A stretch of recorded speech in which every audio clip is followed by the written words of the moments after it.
Hey, welcome to Tabletop Skirmish Games. I'm Lee, and in this video I'll be taking you through all the tools, equipment, pens and paper that I use to create my fantasy maps. Hopefully this video will help you if you're looking to get started in drawing maps, or perhaps you're looking to draw a map for your tabletop role-playing game, skirmish game or book.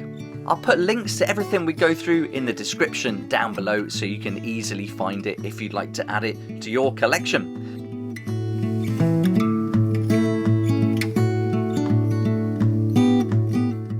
Right, let's get started and we'll begin with the paper. So for the paper, you can simply use copy paper, or you can get scraps from an art book like I've got here. This is quite thick and just a cheap art book this was, and this is perfect for doing little maps or making little doodles or coming up with some ideas.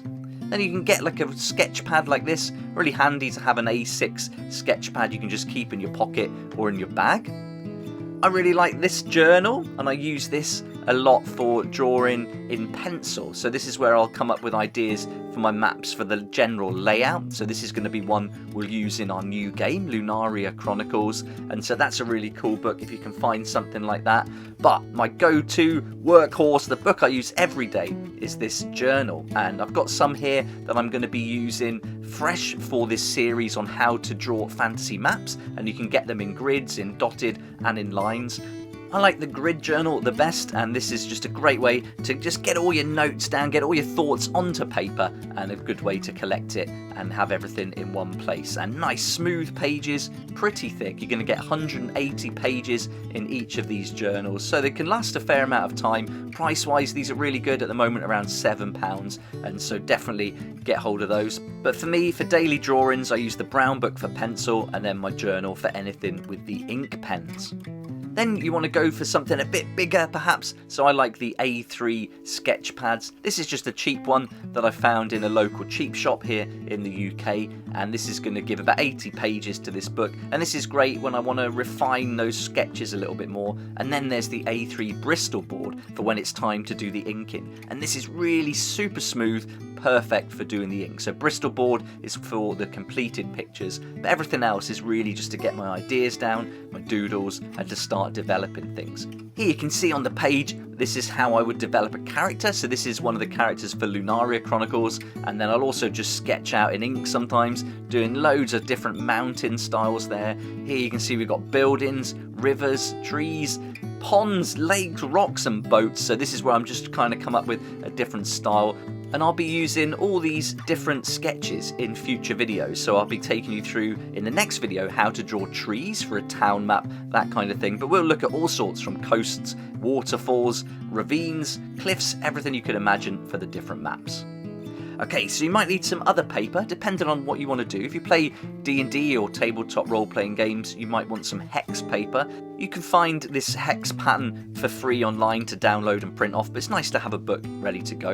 And then there's the isometric notebook, which is brilliant if you're doing like 3D dungeons. This is perfect for that. It's a little bit dark, you might want to get a lighter blue version, but this one's really cool, and we'll be using that in future videos too. Then there's the iPad. I've got the iPad mini, which is a great size. You can take it around with you, draw anywhere you like, and I use the Apple Pencil. I've just got the old one. And my typical process will be pencil drawings in the journal, then we'll go on to pen to develop it a little bit further in the book, and then in the big A3 book, really getting that down, refining it, before moving on to the iPad to do the digital drawings. And I'll take pictures on the iPad and then import them into Procreate and use that. And then there's the Bristol board for those finished ink pictures. Right, I've also got these. These are cool little templates that come in really handy. Sometimes you'll want to draw a nice circle, especially for city maps. So this is what we're going to use when we do the city map video later on, all different sizes. And then this one here is really good for the isometric paper. So when you're doing those 3D dungeons, that's going to come in handy too. So you don't have to have these, but they do certainly help. Okay, now let's have a look at the pencils. I'm a big fan of mechanical pencils, and I've got two here, and these are made by Pentel, and no particular reason I got these except for the only ones I could get hold of at the time where I was, and these are in 2 different thicknesses, so 0.9 HB and 0.5 HB. So I don't worry about having a big selection of pencils. I just really like these technicals. I like the HB, and with those erasers they're going to get rid of that really nicely off the paper. And I like to have the Faber-Castell dust-free erasers as well, which I use most of the time. I definitely recommend getting those dust-free erasers, especially if you're using the Bristol board paper. Okay, now onto pens, and here's the Unipin Fine Line. This is the pen I use every day, and I'll use this in my blue journal, the gridded journal there, and this is just such a good pen. 0.8 is the size. I've got a bunch of them, so I never run out. Always make sure I've got those lying around. Great for writing, brilliant for drawing, and then of course a Sharpie. That comes in handy. Big chunky Sharpie, you never know when you're going to need that. But for when I want to do the more refined drawings and I start getting into the actual maps themselves, I'll use the Pigma Microns. Brilliant pens these, and typically I'll use a 03, 02, 01 and 005, and they just feel nice, really good to use, great ink, feels good on the paper, and yeah, just all round brilliant pens. As we work through the series, one thing you'll hear me going on about a lot is the idea of having the 2 different thicknesses when you're drawing your maps, and that makes a massive difference. Typically I'll use the 02 for the bigger lines and then the 005 for the detail within, and sometimes I'll go for a 3 or a 1, but most of the time it's going to be a 2 and a 005. So if you want to follow along with the series, I would definitely recommend getting those sized pens. There's so many brands out there. Here's a Pentel point liner. This one's nice as well, but I've just found the Microns are just so much nicer to use, and I really like the Unipin as well, but I only like the Unipin in the thicker size, the 0.8. If you're drawing your maps with ink and colouring on the paper, then this is a really good pen to get hold of. A Uniball Signo brand. This is going to put white ink on. Brilliant for highlights, and a really dramatic effect if you're doing it on some coloured paper. So for example, if you're drawing on maybe some like brown paper and then you add a highlight with that white, that really pops and looks awesome.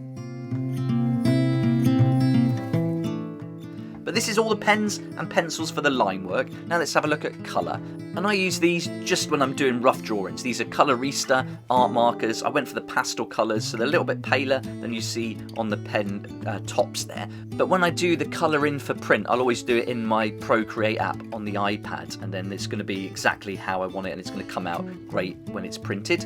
Also though, when I'm doodling and coming up with concepts, I love these markers. I got these in Cambodia. I can't find them anywhere else, so hopefully they don't run out. But you can find these ink markers in so many different brands. I just really like these, and they've got 2 different thicknesses, thin at one end, thick at the other, and they're perfect. I mean, this colour here, the 0.5, is so faint, but it just gives a really gentle highlight, and then with the other 3 grey colours that you can see there, you can get some really nice effects just with black, white and grey, especially in the journal.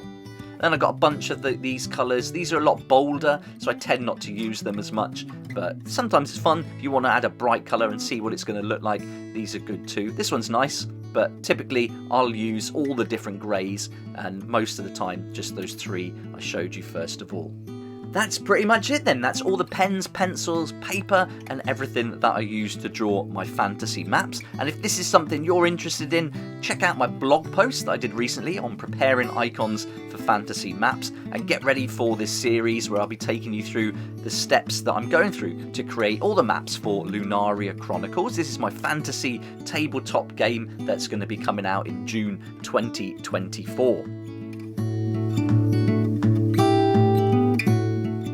In this video series, you're going to see everything from village, town, city, kingdom or region to world maps. We're going to go through all the different styles, looking at trees, mountains, rivers, roads, everything you can imagine that's going to be featured on them. And we'll also be incorporating different prompts and stories and things like that into it as well. So it's going to be a real fun process, a great series that I'm really looking forward to diving into. It'd be awesome if you follow along and join me on the journey.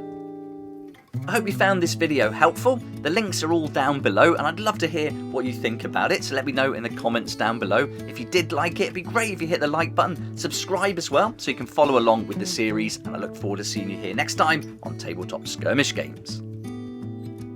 I'd like to say a massive thank you to my Patreon supporters for helping me keep going with these regular videos. I hope you've been enjoying the perks as I'm creating more games now. There's going to be more expansions, and so look out for quests and missions. So normally you'd buy those, but if you're part of the Patreon and the different tiers, you're going to be able to get some of those for free, which is awesome. And if you're interested in taking a look and finding out more about the Patreon, there's a link down below. It'd be great to see you there.